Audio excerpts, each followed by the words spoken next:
de estas cifras nos acompaña Guillermo Arcay, investigador en ecoanalítica y además profesor de macroeconomía en la Universidad Católica Andrés Bello. Allí lo ve en pantalla. Una muy buena tarde, gracias por atendernos. Buenas tardes, Carlos. Sí. Es un gusto, bienvenido. Lo primero, Como revela el Banco Central,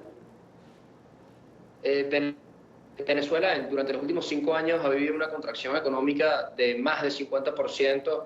El sector privado, sobre todo, ha sentido la fuerte restricción y las intervenciones Ha ido a un ritmo mucho mayor que el sector público. De hecho, la última vez que el sector privado no estuvo en recesión fue el último trimestre, donde el sector privado no estuvo en recesión, fue en 2013. Fue en 2013. Bueno, poco a poco ha ido reduciendo su inversión, de manera que también en los últimos 5 años la inversión se ha reducido 85%. Es un cuadro realmente crítico. Incluso lo que nos sorprende es que el Banco Central haya publicado unas cifras que muestran ciertas señales de estar manipuladas de alguna manera y que incluso con las muestran el colapso endógeno y estructural de una economía que por los últimos 5 años se ha reducido a menos de la mitad de lo que era.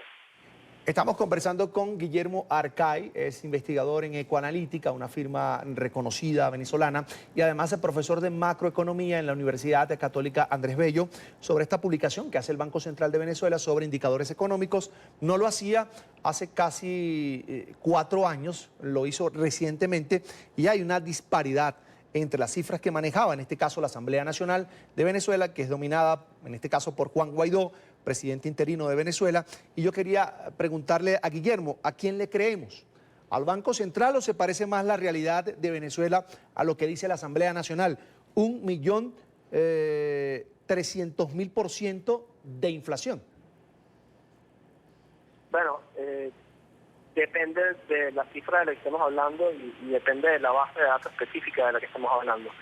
Algunas cifras, como por ejemplo las cifras de crecimiento o contracción, en este caso económica, están más cercanas a la realidad, pero hay otras cifras que tienen un carácter más fácil de manipular, como por ejemplo las cifras de inflación, que muestran la mayor discrepancia con respecto a todas las consultoras privadas y nacionales e internacionales, y con respecto a la data de la Asamblea Nacional. Las cifras de inflación que ha publicado el Banco Central no tienen ni siquiera consistencia interna. Es decir, el Banco Central publicó una metodología específica que asigna ciertas ponderaciones a la inflación de cada uno de los rubros de la canasta de consumo del venezolano, entre ellos telecomunicaciones, alimentos, electrodomésticos, etcétera. Y si uno toma las cifras publicadas de inflación de cada uno de esos rubros y le asigna la ponderación específica que ellos mismos le asignan a cada uno de esos rubros, tratando de emular el cálculo que ellos mismos hacen, uno se da cuenta que la inflación ni siquiera coincide con la que ha sido publicada por el Banco Central. Es decir, son unas cifras que no tienen ni consistencia interna ni consistencia externa.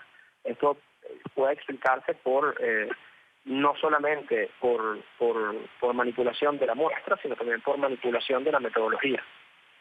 El hecho de que el Banco Central de Venezuela, el régimen de Nicolás Maduro, haya reconocido que en el 2018 la inflación superó el 130.000%, reconoce en este caso el régimen que Venezuela está sumergida en la hiperinflación. Y yo quería preguntarte, ¿qué podría haber detrás de esta estrategia del Banco Central de publicar estos números ahora? Bueno, el presidente Maduro el Nicolás Maduro ha estado desde agosto del año pasado tomando ciertas medidas en el ámbito económico para intentar estabilizar la economía. Entre estas medidas logró reducir el gasto fiscal en gran parte vía reducción de salarios públicos. De hecho, una de las pocas cifras que no han sido publicadas son las de los asalariados públicos. Y mediante esta reducción del gasto fiscal logró reducir su necesidad de emitir dinero y poco a poco el gobierno o el Banco Central en este caso ha estado emitiendo menos dinero. A comienzos de año recordemos que el Banco Central emitía 16% de nueva base monetaria cada semana. La base monetaria más que se duplicaba todos los meses. Esa era la causa principal de la hiperinflación. Entonces, el Banco Central está publicando unos datos justo en el momento en donde el gobierno ha logrado estabilizar principalmente el ámbito inflacionario, pero lo que dicen todas las consultoras y lo que dice las estimaciones desde el punto de vista fiscal, tomando en cuenta que justo en este momento estamos saliendo del periodo de mayor recaudación fiscal del año, lo que señalan las cuentas fiscales es que el gobierno va a tener que volver a recurrir a la emisión de dinero y la hiperinflación va a volver. Entonces, parece un poco raro, pero Nicolás Maduro puede haber elegido este momento específico para publicar las cifras, porque las cifras reflejan cierta ganancia específicamente en el ámbito inflacionario. Bien, vamos a agradecer a Guillermo Arcay, investigador en Ecoanalítica y además profesor de macroeconomía en la Universidad Católica Andrés Bello en Caracas. Gracias por estar con nosotros estos minutos. Muchas gracias a ustedes. Buena tarde.